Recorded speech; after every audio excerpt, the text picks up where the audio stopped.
So, friends, with this discussion, we'll be starting our next unit, which is regarding the floods and the statistics. It is the floods part or the statistics part. Uh, Maximum of it we have discussed earlier. Okay, but it is a bit in more detail. और ये चौथे unit के तक के हमारा stream से related जो है कि जो मैं पहले से बोल रहा हूँ कि हमें ये काय के लिए करना है, तो कोई स्ट्रक्चर वगैरह डिजाइन के लिए करना है, तो ये यहाँ खत्म हो जाता है चौथे यूनिट में। कि पांचवा यूनिट जो है वो ग्राउंड वाटर हाइड्रोलॉजी के बारे में है, means water available below ground. उसमें भी कुछ पार्ट में वेल्स के वगैरह न्यूमेरिकल आते हैं। और छठवा यूनिट तो बहुत ही इजी है, वो जनरल ग्राउंड वाटर रिचार्जिंग वगैरह इसके ऊपर में थियोरेटिकल है पूरा, उसके ऊपर कोई न्यूमेरिकल नहीं। लेकिन ये जो है यूनिट फ्लड्स एंड स्टैटिस्टिक्स, इसमें कुछ थियोरेटिकल पार्ट है वो पहले हम कवर कर लेते हैं, और स्टैटिस्टिकल का जो पार्ट है उसमें का कुछ जो है आप थोड़ा सा फिर से मैं आपको रिवाइज या याद दिला देता हूँ कि again please go through the unit 1 notes or unit 1 lectures wherein we have discussed about certain statistical part, that is the frequency, the duration and the probability of occurrence. ठीक है, आप हमने बहुत अच्छे से डिस्कस किया है, या ड्यूरेशन या रिटर्न पीरियड करके हमने पढ़ा था उस टाइम में, और रिकरेंस इंटरवल करके तीन टर्म हमने देखा था कि recurrence interval of certain incident, हमारे लिए वो आइदर रेनफॉल है, प्रेसिपिटेशन या रन ऑफ है, फ्लड है। सो रिकरेंस इंटरवल, बाद में फ्रीक्वेंसी ऑफ ऑकरेंस, यानी हमारे पास में पिछले 100 साल का यदि डाटा है तो वो फ्लड या वो फ्लड कॉजिंग रेनफॉल है ना। फ्लड क्योंकि अल्टीमेटली क्या है कि हमें मैक्सिमम वैल्यू चाहिए, because we are spending crores of the rupees on all our hydraulic structures, so it should be safe hydraulically तरी, at least for from hydraulics point of view है ना। अभी आपने पढ़ा होगा कहीं तो भी बहुत, या आपके भी एरिया में बहुत इंस्टेंसेस हुए होंगे कि फ्लड में ब्रिज ही बह गया भंडारा डिस्ट्रिक्ट या कहीं तो भी उधर हो गया, वैन गंगा के ऊपर का ब्रिज कोलैप्स हो गया, बह गया। ऐसे बहुत इंस्टेंसेस होते हैं, या आपके एरिया में भी कहीं ना कहीं जरूर हुए। तो ये क्यों होते हैं?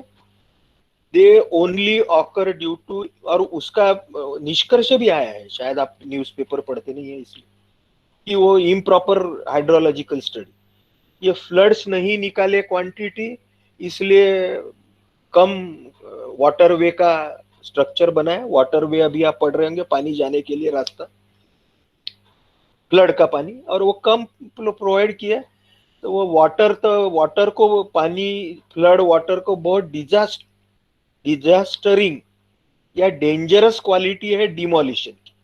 जब फ्लड आता है तो वो अपने साथ में सब बह के ले जाता है। वो उसके पास में कोई दया माया नहीं है कि कोई ब्रिज है, कंक्रीट का है, पाइप का है, उससे कैपेसिटी से ज्यादा रहा तो वो तोड़ फोड़ के बह जाता है। ठीक है, अभी इतना लेट आए हैं फिर भी आज अभी अपना स्टार्ट ही हुआ है, इसलिए अलाउड कर देते हैं। तो इसलिए मैं पहले लेक्चर से बोल रहा हूँ कि इसका इम्पोर्टेंस बहुत है। ठीक है, तो हम ये यूनिट में फ्लड्स के बारे में थोड़ा सा पहले जानकारी कर लेते हैं 2 लेक्चर में, और फिर स्टैटिस्टिकल जिसमें न्यूमेरिकल पार्ट है, जिसके ऊपर न्यूमेरिकल्स आते हैं, वो भी कोई कठिन नहीं है। This is the syllabus you have in unit 4। The first part is the floods, causes, effects, factors affecting the peak flows, estimation of peak flow, low flow, basin flood, flood routing, flood forecasting etcetera, economy, इसको emergency action plan बोलते हैं, वो भी है। और second part है statistical methods, इसमें statistics in hydrological analysis, probability and probability distribution, average measure of the dispersion, correlation analysis of the time series and the frequency analysis. ये बहुत इंपॉर्टेंट है, और कुछ नहीं है, फ्रीक्वेंसी यानी हमने पढ़ाई है फ्रीक्वेंसी क्या है, तो इसको एनालाइज करके मैक्सिमम फ्लड निकालना, उसको फ्रीक्वेंसी एनालिसिस करके बोलते हैं। कोई बड़े बड़े वर्ड होंगे लेकिन उसको कोई बहुत कठिन मायने नहीं है. Ultimate is probability. Probability means the chances of occurrence of any incidents. Statistical है. तो पिछले 100 साल का यदि हमारे पास में डाटा है रेनफॉल का, तो उस पर से हम रन ऑफ निकाल सकते हैं. अभी हमने पढ़ा बहुत सारे रेनफॉल रन ऑफ कैसे वर्कआउट करना, और फिर उस पर से we can find out the maximum run off, and from that we can find out the probability of occurrence of that runoff या probability of occurrence of that rainfall, maximum rainfall. पिछले 100 साल में कितने बार वो बारिश रिपीट हुई है, और फिर उस पर से हम हमारा स्ट्रक्चर डिजाइन कर सकते हैं. तो वही है, कोई कठिन नहीं है. एक गम्बेल्स मेथड करके है, उसके ऊपर में रिपीटेडली न्यूमेरिकल आते हैं. वो आपको प्रैक्टिस ही करना पड़ेगा, वो सब मेथड बहुत इजी है. ये एक थोड़ा मैंने इस बार ऐड कर दिया है कि जो यूनिवर्सिटी के क्वेश्चंस आते हैं वो थोड़े आपको बताने के लिए, क्योंकि आप कोई बहुत सीरियस नहीं है नोट्स के बारे में, पढ़ते नहीं है. तो ये जैसे अभी ये न्यूमेरिकल है पहला, तो ये गम्बेल्स मेथड के ऊपर में है. ये गम्बेल्स मेथड फिर से फ्लड निकालने के लिए है, तो उसका न्यूमेरिकल आता है. कुछ नोट्स भी आती है, risk project, return period, reliability of project, और फिर से कुछ डिफाइन फ्लड एंड लिमिटेशंस, और फिर से गम्बेल्स मेथड के ऊपर में फिर से न्यूमेरिकल आता है. तो इस पर से आपके ध्यान में आ गया होगा. अगेन नेक्स्ट कोई दूसरे साल का है, almost the pattern is the same. Numerical on Gumbel's method, B part में नोट्स, सी पार्ट में फिर से वो, और फिर से एक न्यूमेरिकल. ये एक और दूसरा है, इसमें मैक्सिमम थियोरेटिकली है. Right short note on importance of statistics and probability in hydrology, importance of frequency analysis, write the procedure to estimate the design flood by using the Gumbel's distribution, and flood, and again a numerical is there. Okay, ठीक है. तो ये इस type से questions रहते हैं. अब अपन अपना यूनिट के ऊपर में कॉन्सेंट्रेट करते हैं. Floods, to understand you, this is the first picture you can see. You all are experiencing the floods in your areas now. Everybody, आपके सब आजू बाजू कहीं ना कहीं तो भी फ्लड्स दिखते ही है. ये फ्लड्स है क्या? तो it is a extreme hydrologic event है ना. हाइड्रोलॉजिकल साइकिल के जो भी कंपोनेंट है उसमें से ये कंपोनेंट है फ्लड्स या run off. But this is the extreme run of, maximum run of. So extreme hydrological event when periods of unusually high water is supplied to the stream. नदी को बहुत ज्यादा पानी आने के बाद में, जब नदी जो उसका रूटीन जो बैंक्स रहते हैं, यानी if there is no flood then the banks of the river are there. When the river water crosses that banks, that is called as the floods. So unusually high stage of the river due to runoff from the rainfall and और melting of the snow. ये अपने यहाँ बहुत कम होता है. जो north की नदियां है उसमें धूपकाले में भी फ्लड आते हैं due to the melting of the snow. So what is flood? It is unusually high stage of the river. High stage of the river है ना, नदी में बहुत ज्यादा पानी रहा तो due to run off. Naturally नदी में पानी कहाँ से आएगा? रन ऑफ से ही आएगा. और रन ऑफ कहाँ से आएगा? रेनफॉल से आएगा एक तो, या जो हिमालयन स्नोज है वो स्नो को मेल्ट होके आएगा. So due to the high rainfall as well as melting of the snow in large quantities, and when this water can not be confined, confine करना है ना रोकना, in the normal water surface elevation of the river और the stream. जैसे यहाँ दिखाया गया है कि नॉर्मल रिवर तो इतनी सी है, जो यदि फ्लड नहीं रहा तो उसका क्रॉस सेक्शन इतना छोटा रहता है, यानी जब फ्लड नहीं रहता तो. लेकिन फ्लड आने के बाद क्या होता है, यानी डिस्चार्ज जो है जो वो बढ़ते जाता है due to the continuous rainfall and also of the different और मेजर और maximum rainfall intensity. The run off can not be accommodated within this two banks. ये जो दो बैंक है इसमें ये रन ऑफ एकोमोडेट नहीं होता है, और ये जब बाहर स्प्रेड होता है और फिर उसमें ऐसे घर वगैरह सब डूब जाते हैं, तो उसको हम फ्लड करके बोलते हैं. ठीक है. The river overflows it's banks, river overflows it's bank, दस इनंडेट्स द एडजॉइनिंग लैंड. इनंडेट्स का वर्ड मतलब नहीं मालूम होगा तो आप लिख लीजिए नोटबुक में वगैरह। इनंडेट करना यानी सबमर्ज करना। Inundation mean submersion. अब सबमर्ज करना यानी डुबाना। अपन हिंदी में वगैरह मराठी में बोलते हैं डुबोने डुबाना, उसको इनंडेशन करके बोलते हैं। तो फ्लड के कारण क्या होता है कि आजू बाजू का एरिया जो है which is adjacent to the river banks or cross section of the river, it gets submerged, it gets inundated, then that is called as the flood. The effects of the flood, ये flood के कारण क्या effect होते हैं ना हमारे syllabus में एक बार नोट्स में पूछ भी सकते हैं। What are the effects of the flood? Causes huge loss of the life and property. यानी फ्लड के कारण क्या होता है, बहुत सारे लोग तो वो फ्लड में अपनी जान गंवाते हैं। So huge loss of the life और प्रॉपर्टी भी है ना। आप में से भी कई लोगों ने हो सकता है फ्लड का सामना किया होगा, नहीं भी किया होता तो कोई प्रॉब्लम नहीं, लेकिन हम न्यूज में पढ़ते हैं, पेपर में पढ़ते हैं, न्यूज में भी देखते हैं।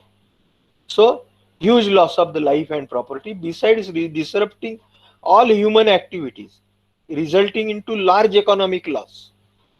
ठीक है, हम एक एक देखते हैं फ्लड के कारण क्या नुकसान होता है। तो ये हो सकता है।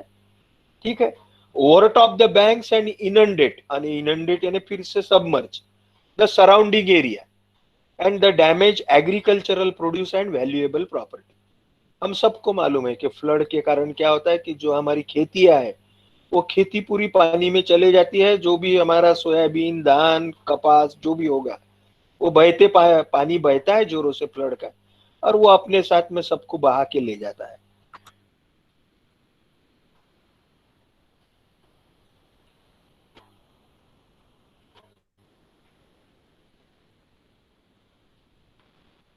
So this is the one of the this thing effect create problem for construction operation or safety of the hydraulic structures across the river। हमारे कंस्ट्रक्शन एक्टिविटी रुक जाती है फ्लड के कारण। जो भी हम ब्रिज बना रहे हैं, डैम बना रहे हैं, जो भी है इट गेट्स अफेक्टेड। ऑल्सो डिसरप्ट्स और ऑल्सो डैमेजेस। डिसरप्ट करना यानी रुकावट करना। ठीक है, डिसरप्ट का मतलब होता है रुकावट। नहीं मालूम होगा तो लिखते जाइए आप, कुछ नहीं होता, अपना जनरल नॉलेज बढ़ता है, कोई फर्क नहीं पड़ता। डिसरप्ट, DISRUPT, और इसका नाउन है disruption. So disrupt public and personal transport. आप सबको मालूम है कि फ्लड आने के बाद में सब रोड वोड सब बह जाते हैं, पानी के नीचे जाते हैं, रेलवे ट्रैक चले जाता है। इवन आजकल तो हमने देखा कि एयरपोर्ट भी पानी में चले जाते हैं, क्योंकि एयरपोर्ट के आजू बाजू के पूरे कैचमेंट एरिया में ये सब बिल्डिंगें हो गई है। तो वो पानी जाएगा कहाँ? नदी वदी के ऊपर में सब घर लोग एनक्रोच कर रहे हैं नदी के बैंक्स में। तो नदी को पानी कैरिंग कैपेसिटी कम हो गई, तो all the it results into the inundation of the roads, of the railways, as well as of the airports also. So therefore the public and the personal transport gets affected. Disrupt the normal drainage system in the cities। अब flood आने के बाद में अब आपके में से कितने लोगों ने सफर किया है मालूम नहीं। सफर यानी कितने लोग इससे इफेक्ट हुए हैं कि वो फ्लड के कारण पूरा गांव पानी में चले जाता है, या गांव का कौन सा जो भी एरिया है वो पानी में जाता है। तो उसके कारण जो वहां की ड्रेनेज सिस्टम है ना, जो गंदा पानी और वो ले जाती है, वो ड्रेनेज सिस्टम पूरी पानी से ब्लॉक हो जाती है, पूरी पानी से भर जाती है। गांव की गंदगी बाहर नहीं जाती और वो गांव में रास्ते के ऊपर में जमा हो जाती है, which results in the spreading of the bacteria, muds etc, molds of the muds, viruses causes the diseases, trigger allergic reactions and continue to damage the materials long after a flood. यानी flood जाने के बाद में 10-15 दिन लगते हैं ये सब चीजों को साफ सफाई करने के लिए। Flood water also distribute large amount of the water and suspended sediment over the vast area. पूरे गांव में जो एरिया है उसमें कीचड़ आ जाता है, और उसके बाद में फ्लड वाटर के साथ में जो खेतों में की सुपीक जमीन जो है जो न्यूट्रिएंट सॉइल जो है एग्रीकल्चर लैंड में की, that soil also get eroded, erosion होता है उसका। और वो जब वो पानी के साथ में बह के आपकी खेती पूरी, वो सॉइल निकल जाने के कारण it becomes infertile, it cannot it loses its fertility. ठीक है, ये भी एग्रीकल्चरल लैंड का लॉस है due to the floods. Ruining, ruin यानी करना है ना, डैमेज करना, ruining the crops, destroying agricultural land and the buildings. हम सबको ये मालूम है, फ्लड आने के बाद में आप बहुत बार वीडियो में अपने पिक्चर के अपने न्यूज चैनल पे देखते हैं, वी लॉस और we lose loss of large of the domestic animals. हमारे जो गाय भैंसे वगैरह बेचारे जो रहते हैं वो फ्लड में रुक नहीं सकते, तो वो पानी के साथ में बह के वो उनका नुकसान होता है, in addition to the human life also. Not only ruin homes, business, and destroy personal property, but water left behind causes further damages to property and the contents. और इसके साथ में एनवायरमेंट यानी जो भी हमारा परिसर है, आजू बाजू का जंगल है, हमारे झाड़ है, पौधे हैं, और वाइल्ड लाइफ। आपको मालूम है कि ब्रह्मपुत्रा रिवर जो है, ये वो काजीरंगा जो नेशनल पार्क है जो आसाम में है, वो उसके बीच में से बहती है। और वो उसको जब फ्लड आता है तो वो काजीरंगा नेशनल पार्क आधा पानी में चले जाता है। और उसमें जो हाथी रहते हैं, राइनोज है, गेंडे जिसको बोलते हैं, और बाकी ये तो बड़े एनिमल हो गए, लेकिन बाकी सब छोटे बड़े जो है वो बेचारे पानी में बह जाते हैं, और उसके कारण लॉस होता है, उसको हम एनवायरमेंटल लॉस बोलेंगे। causes accidental release of the toxic materials like the paints, pesticides, gasoline, etc. अब वो फ्लड के एरिया में यदि कोई इंडस्ट्री होगी एक आधी, कि जो कोई केमिकल्स की इंडस्ट्री होगी या और कोई भी इंडस्ट्री होगी, तो वो पानी के साथ में जो टॉक्सिक मटेरियल है, विषारी द्रव्य जो है, या और कोई पेंट्स, पेस्टिसाइड्स, गैसोलीन है, वो पानी के साथ में बह जाएगा। और वो पानी के साथ में बहेगा तो वो पानी को गंदा करेगा या वो अनयूजेबल करेगा। Unfortunately, flooding not only disrupts many people's lives each year, it creates personal tragedies when people are swept away and drowned. है ना, फ्लड के साथ में लोग बेचारे बह जाते हैं, किसी का लड़का, किसी के माँ, किसी की पिताजी वगैरह वो होते हैं, तो पर्सनल लॉस बहुत होता है। Causes of the flood, what are the causes? Very simple. ये फ्लड चैप्टर कोई कठिन नहीं है, इसका थियोरेटिकल पार्ट जो है ये हमारे डे टू डे लाइफ में हम पढ़ते हैं, देखते हैं। कॉजेस ऑफ द फ्लड्स, क्यों क्यों फ्लड क्यों आते हैं भाई? फ्लड आते हैं क्योंकि रन ऑफ बढ़ता है, और वो नदी के बैंक्स में with in the existing cross section of the river, that run off can not B accommodated, that run of exceeds the limits of the cross section and flows outside the banks, उसको ही flood हम बोलते हैं। तब वो किसकी कारण होता है? क्योंकि वो हेवी रेनफॉल के कारण होता है, और दूसरा स्नो मेल्टिंग के कारण होता है। So heavy rainfall causing river to overflow their banks can happen at any time of the year, साल में कभी भी हो सकता है, लेकिन हमारे यहाँ बरसात में होता है। उसके क्या रीजन है भाई? हाइड्रोलॉजिकल, अब आप सब लोग उसमें एक्सपर्ट हो गए हैं, मालूम है ऐसा मुझे लगता है। what are the causes of increasing the runoff? Various causes which affects the runoff, the same causes affects the flood also. So heavy rainfall, flood generally develop over a period of days, यानी immediate flood सिर्फ Himalayan जो कुछ छोटी बड़ी नदियां है वहां पे इमीडिएट फ्लड आ सकता है, क्योंकि वहां पे क्लाउड बर्स्ट होता है। लेकिन हमारे एरिया में फ्लड ऐसा इमीडिएट नहीं रहता, आज बारिश आ गई और बस इमीडिएट फ्लड, क्योंकि फ्लड आने के लिए जो सॉइल है वो पूरी वेट होगी, मॉइस्ट होगी, कैचमेंट एरिया में पानी आएगा, वो धीरे धीरे जमा होगा, फिर नदी का डिस्चार्ज बढ़ेगा।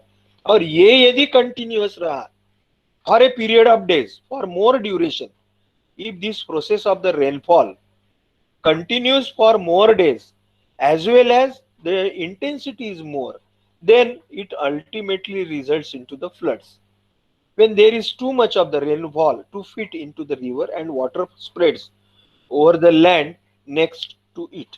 ठीक है, ये ऐसा ही 5-6 साल पहले आप लोगों को याद होगा तो ये है हिमालयन में के उत्तरांचल, तो उत्तरांचल में ऐसे ही क्लाउड बर्स्ट हो गया वो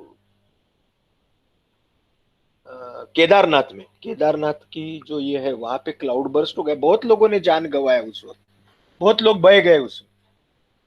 तो वो क्लाउड बर्स्ट हो गया, ऊपर में जो एक ये था वो फूट गया और पूरा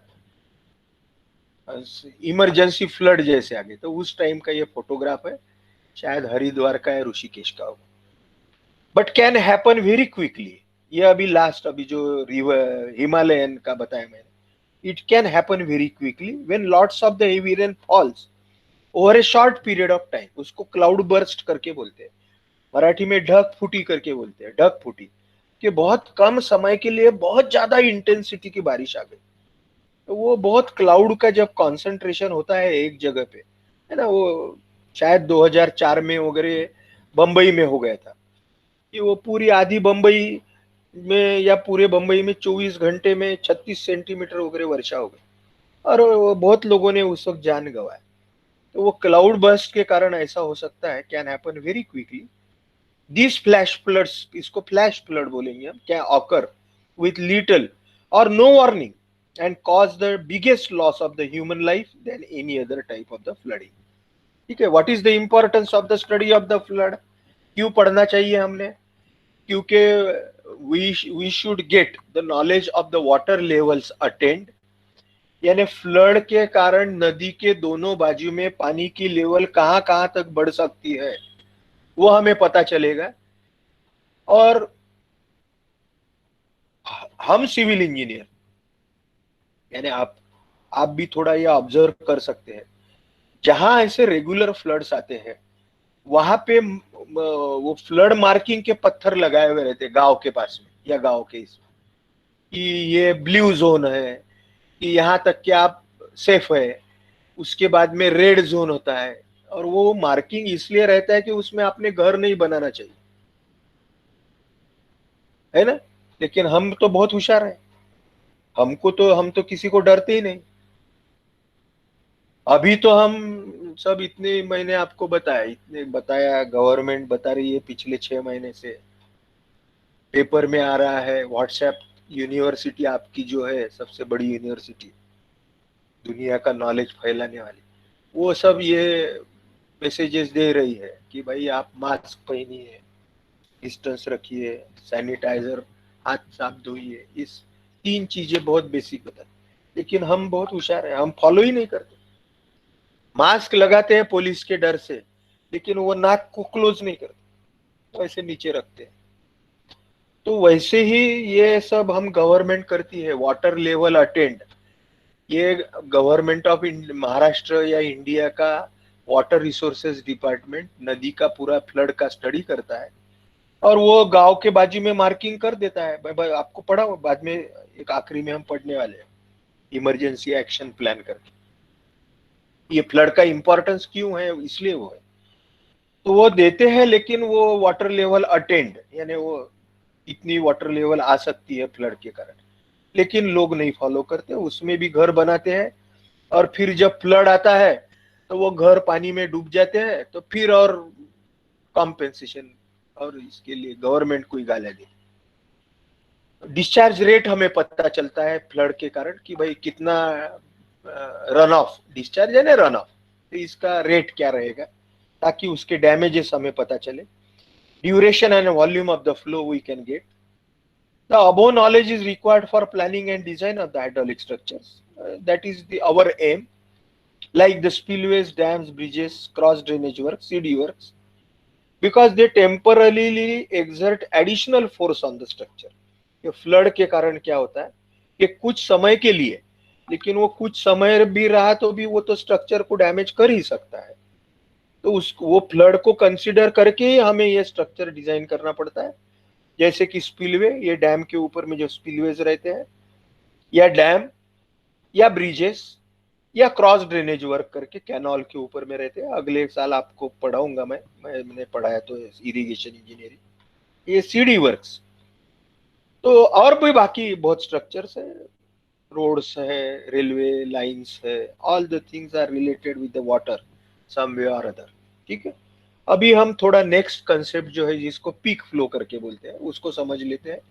again there are no new things I will be teaching you, all the words are conversant with you, only I will be opening its meaning for you. Peak flow, again maximum flow, maximum runoff. So maximum rate of the discharge during the period of runoff is called as the storm, caused by the storm, है ना, ये कौन storm के कारण ही होगा run off बढ़ेगा, is called as the peak flow. It is the maximum rate of the discharge और it is the maximum run off during the period of the run off, है ना। रन ऑफ हाइड्रोग्राफ में देखा हुआ ऐसा, उसका rising लीम रहती है, बीच में पीक फ्लो रहता है और फिर रिसेशन लीम रहती है, तो उसमें का जो मैक्सिमम डिस्चार्ज है उसको हम बोलते हैं पीक फ्लो। अब ये पीक फ्लो के इंपॉर्टेंस क्या है, again for the purpose of the designing of any hydraulic structure हमें पीक फ्लो या पीक फ्लड मालूम ही रहना चाहिए, so that our structure will be safe against these flows. Okay, so these flows needs to be found out for the design of structures. To know the magnitude of the peak flow or the peak flood that can be expected with an assigned frequency, ठीक है, धीरे धीरे हम अभी statistical part जो है, so that can be expected or that can be needed with an assigned frequency, say 1 in 100 years, 100 साल में एक बार, है ना। यानी हमारी एक जनरल जो हमारे सिविल इंजीनियरिंग स्ट्रक्चर का लाइफ बोलते हैं वो 100 साल रहता है बोलते, एक आधे बिल्डिंग का, ब्रिज का, ठीक है। लेकिन आजकल तो कम होते जा रहा है, टेक्नोलॉजी बढ़ते जा रही है,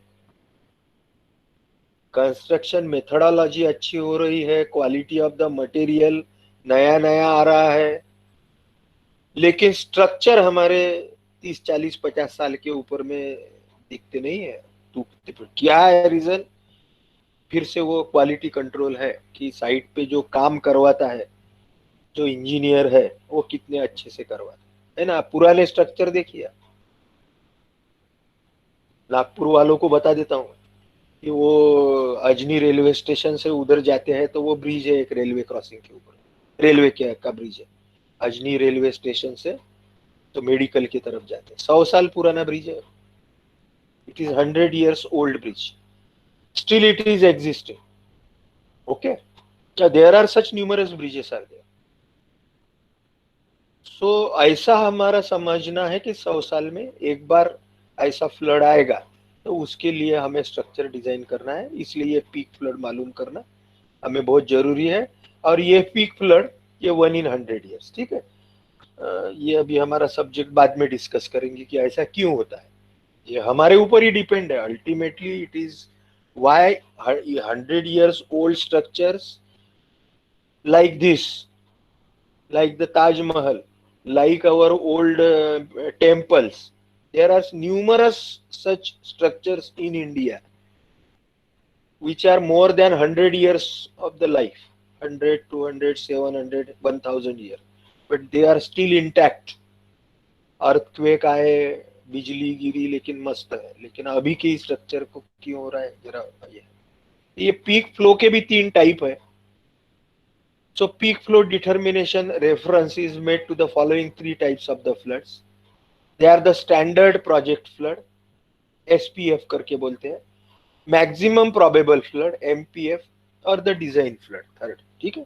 कोई नहीं, ये पीक फ्लो के 3 टाइप है, इसमें से हमने कौन सा कंसीडर करना चाहिए स्ट्रक्चर डिजाइन करने के लिए, सिर्फ वो नॉलेज के लिए 3 टाइप के फ्लड है, कोई कठिन नहीं है, एक बार एग्जाम में छोटी मोटी नोट आ सकती है।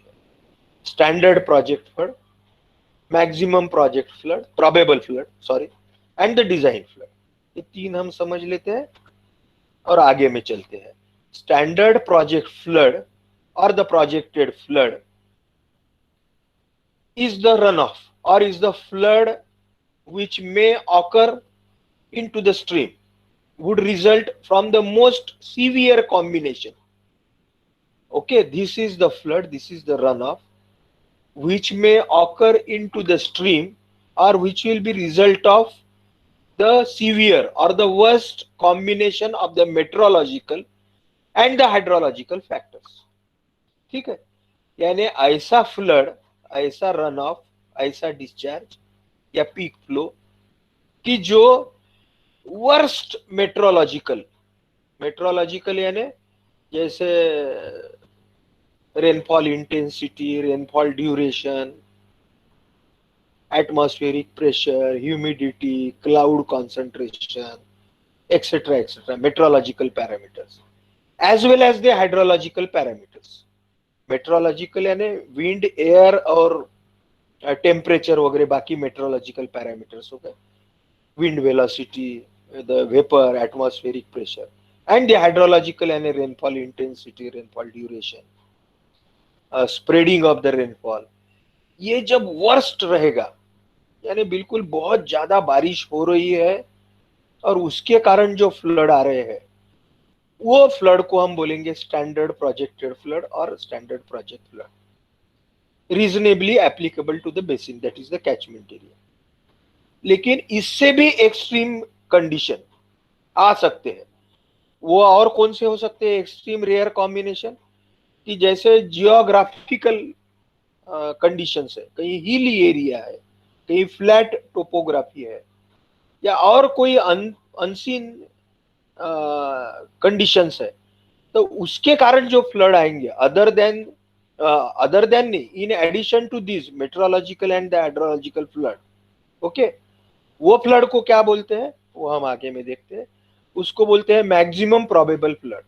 These are more than the standard projected flood.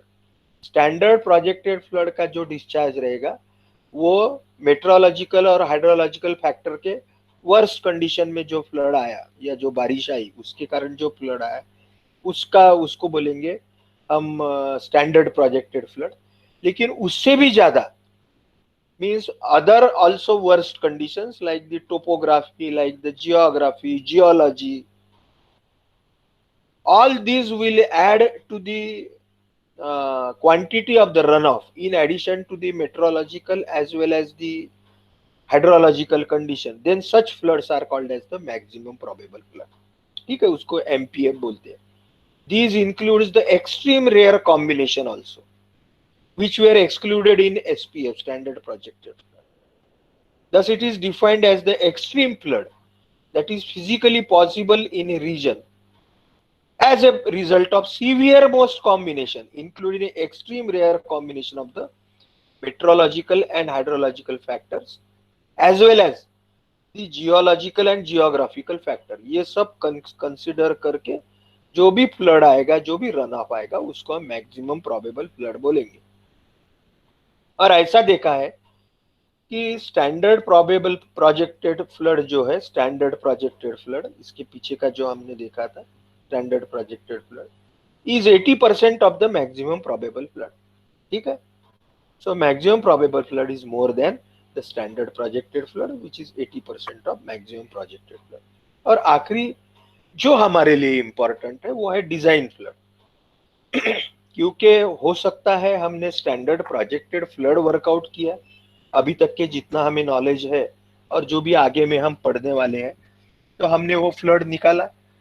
हो सकता है हमने सीवियर वाला जो है लास्ट मैक्सिमम प्रोबेबल फ्लड वो भी वर्कआउट किया। लेकिन ये दोनों फ्लड का जो क्वांटिटी है या जो रन ऑफ है या डिस्चार्ज है, इसके लिए हम स्ट्रक्चर डिजाइन करने वाले हैं क्या, ये हमारे डिसीजन के ऊपर डिपेंड है।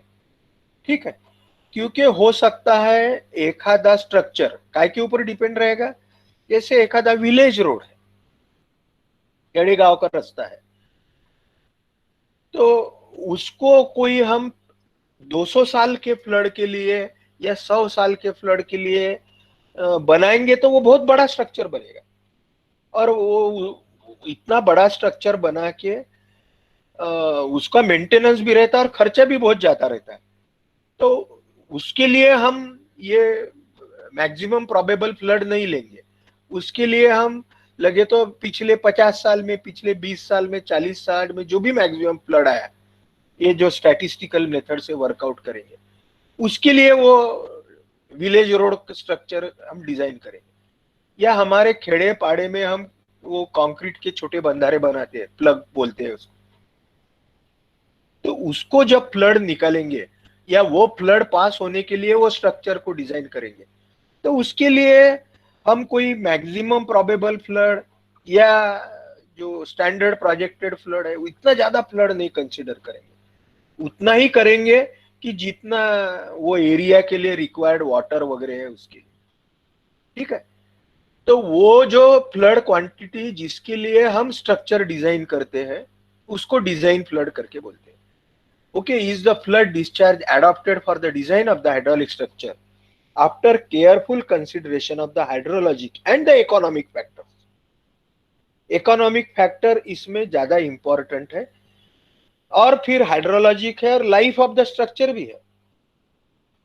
ठीक है, हम यानी एखादा छोटा सा रोड है, छोटा सा ब्रिज है, तो उसको हम बहुत बड़े इसके लिए डिजाइन नहीं करेंगे। ठीक है, हम ऐसा समझेंगे कि इसको थोड़ा सा बह भी गया है ज्यादा फ्लड के कारण, तो उसको रिपेयर ही करके हम फिर से यूज कर सकेंगे वो ब्रिज, वो रपटा, वो सबमर्सिबल ब्रिज करके बोलते हैं उसको। ठीक है, और उतने, क्योंकि initial construction cost is very large for the more flood. Okay, so therefore we have to decide the quantity of the flood for which the structure is required to be designed. That quantity of the flood for which the structure is designed is called as the design flood, and this will be definitely less than the standard flood, or it will be less than the maximum projected flood also, or maybe same sometimes। एखादा यदि बहुत बड़ा structure है कि जिसके ऊपर में करोड़ों रुपए की लागत है, बहुत सारा इरिगेशन है उसके ऊपर में बहुत, तो उसमें फिर हम उसको वो फ्लड कंसिडर कर सकते हैं।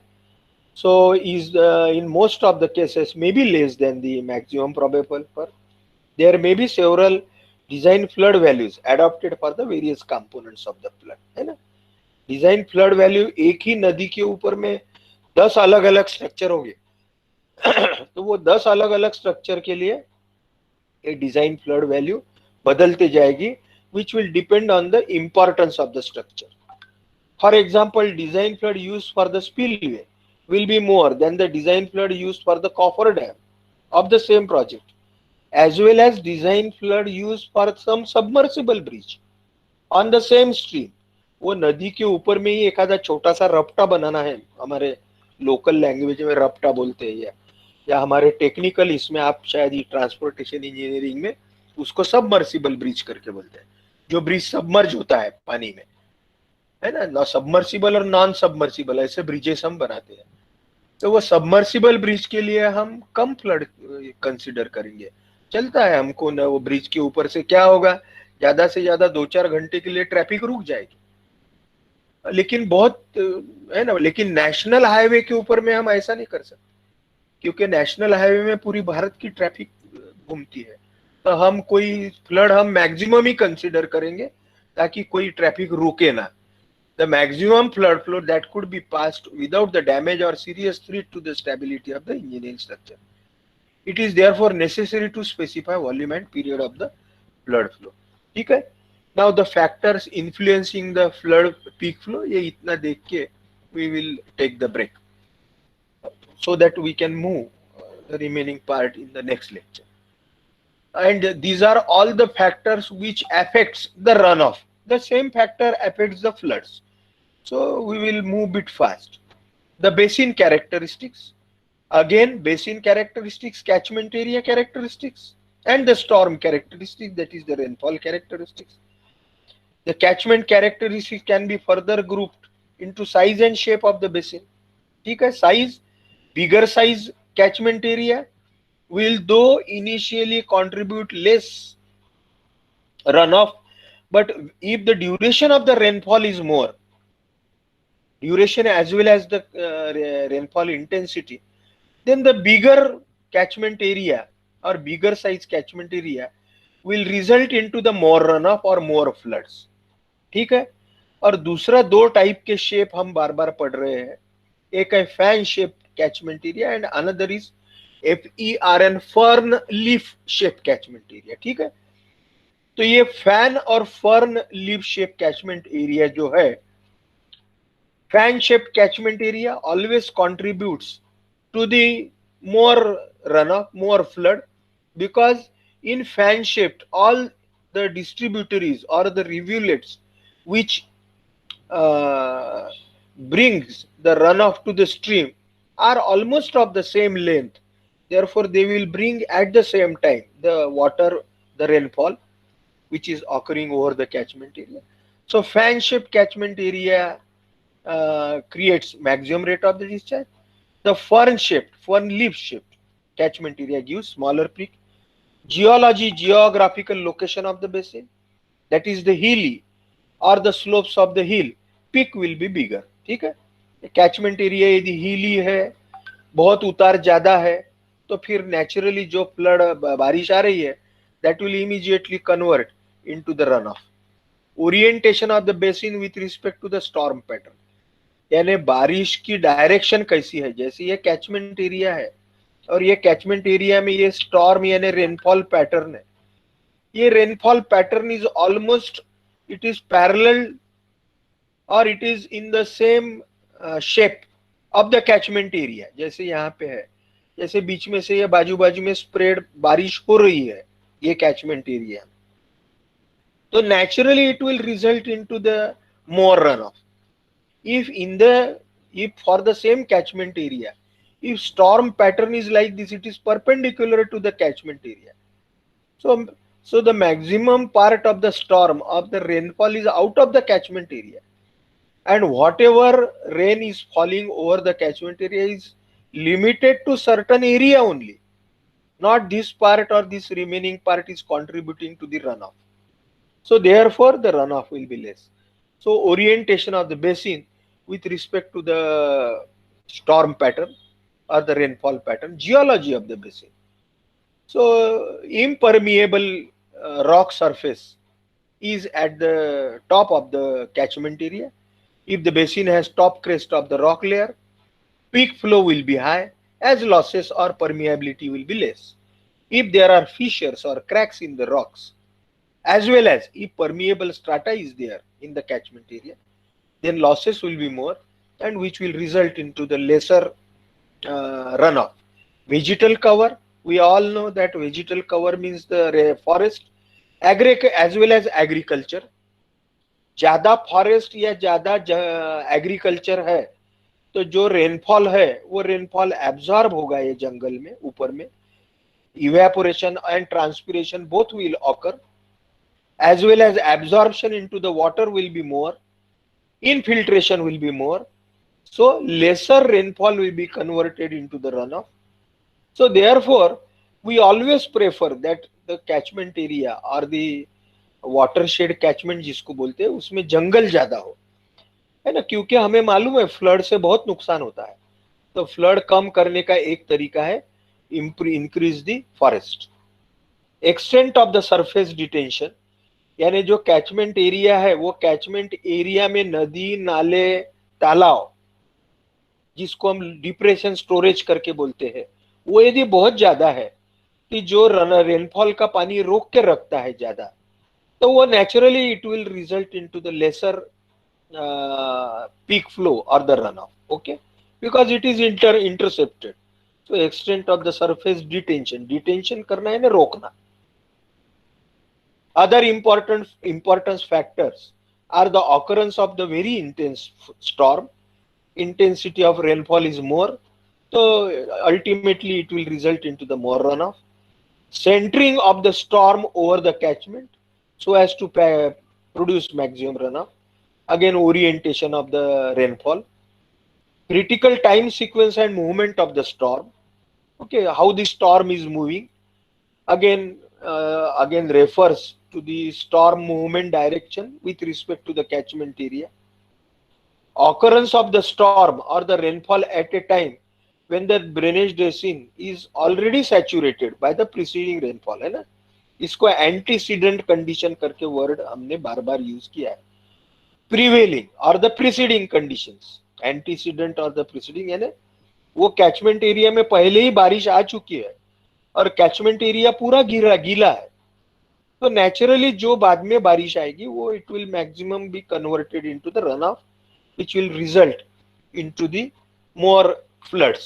So intensity of rainfall, duration of this rainfall, naturally more duration, more will be the peak, more will be the discharge, more intensity, definitely result. Distribution pattern ये हमने डिस्कस किया है, ये जैसे फर्न लीफ शेप है, इसमें क्या होगा, स्टॉर्म डायरेक्शन भी हमने डिस्कस किया है, and the size and shape, जैसे स्टॉर्म डायरेक्शन समझो ये catchment area fern leaf, and storm is moving against the catchment area, and this is the outlet point of the stream जहां हम run of calculate करना है, निकालना है हमें फ्लड। ऐसे इधर से इधर ये स्ट्रीम बह रही है, और यदि बारिश उल्टे डायरेक्शन में जा रही है तो naturally it will result into the lesser run off. But if the rainfall is occurring in the direction of the flow of the stream or in the direction of the catchment area, it will result into the more runoff at the outlet. Okay, so friends, here we will take the break. Today we will stop here.